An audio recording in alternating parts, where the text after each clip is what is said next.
তৃতীয় টেস্টের মাঝপথে সরে গেলেন অশ্বিন। দেশের মাটিতে চলা ভারত ইংল্যান্ড তৃতীয় টেস্ট থেকে নাম প্রত্যাহার করে নিলেন রবিচন্দ্রন অশ্বিন।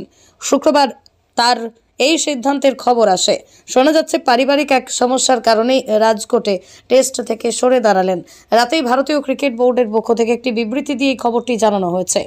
বিবৃতিতে জানানো হয়েছে পারিবারিক চিকিৎসাজনিত কারণে আর তৃতীয় টেস্টে দলের সঙ্গে থাকতে পারবেন না অশ্বিন। সেই সঙ্গে ক্রিকেট বোর্ড এই সময় তার পাশে আছে সেই কথাও জানানো হয়েছে। বোর্ডের বিবৃতিতে বলা হয়েছে রবিচন্দ্রন অশ্বিন টেস্ট দল থেকে নাম প্রত্যাহার করে নিয়েছে। পারিবারিক এক মেডিকেল এমার্জেন্সিতে এই সিদ্ধান্ত নিয়েছে। এই কঠিন পরিস্থিতিতে বিসিসিআই এবং ভারতীয় দল অশ্বিনের পাশে আছে।